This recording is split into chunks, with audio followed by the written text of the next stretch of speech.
And most of your stress is because you're thinking about too many things at once. In fact, when people don't do things, it's not because they can't. It's not even because they don't want to. It's because of the way they are focusing on what I call chunking things. When people don't follow through, here's what they do. I'll give you an example. Who here believes exercise is very important, but you don't exercise regularly? Let me see a show of hands. Raise your hand. Who here really focuses, or I should say exercises regularly? Raise your hand. Regularly. Who here does not exercise regularly even though you believe it's important? Just be truthful. Okay, great. So let's see what the difference is here. A person who does not exercise regularly, I want you to raise your hand and I want you to tell me why you don't exercise regularly. I don't have the time. Now, is that true? He even knows it's not true. He's going to answer you first. No, but it feels like he doesn't have the time because time is emotion. And he's got so many other things he is focused on getting results in that adding this to the list seems like a lot. And the other things are very important to him, like his business. I don't have the time. He has the time. What's the real reason he doesn't do it? Because of the way he thinks about exercise. When he focuses on what it would take to exercise, he does it very differently than someone who follows through. When you think about exercising, what's involved? Okay, he starts thinking about, I gotta get to mile 14 of the London Marathon, and that, even the thought of trying to get to the 14th mile, much less the 25th mile, is like beyond my imagination right now. So he's what I call over-chunked. He's not thinking about what he wants, he's thinking about what's painful. You just saw a perfect example. He's not even thinking about victory or succeeding. So the chance of him following through on something that he associates major pain to, when he can do something else right now he can feel competent or successful at, his chances of following through are very limited. How many of you follow that? Say aye. His focus is on failure. His focus is on pain. That's why he isn't following through, okay? He's also focused on the 14th mile of a marathon rather than today's workout.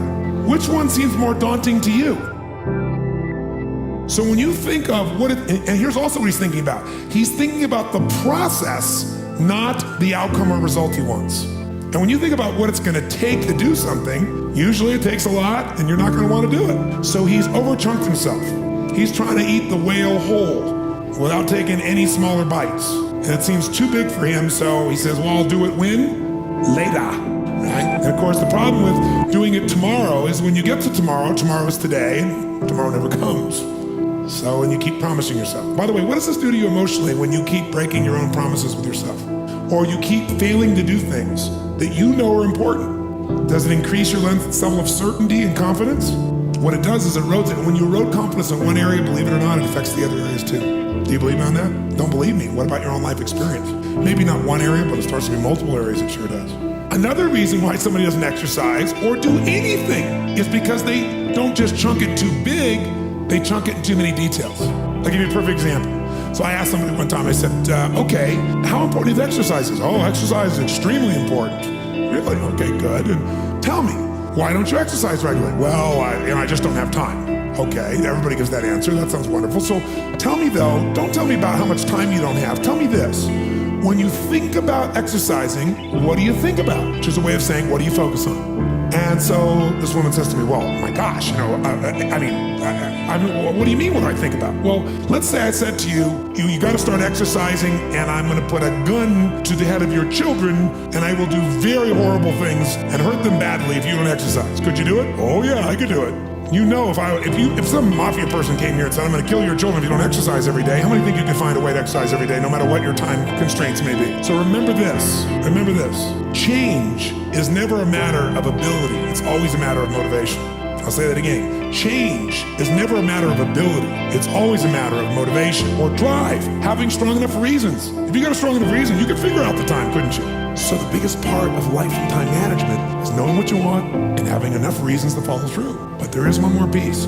If you make enough reasons to follow through and you know what you want, but you make the task overwhelming, you'll be overwhelmed. So I said to her, forget what I said. Let's just say you're really going to start exercising. You're going to do it regularly. How would you do it? What's involved with exercising? What's involved with exercising? What do you focus? She goes, well, if I was going to work out regularly, I'd have to find a club to join. I said, okay, well, so then what? She goes, well, what, you want to know the whole process?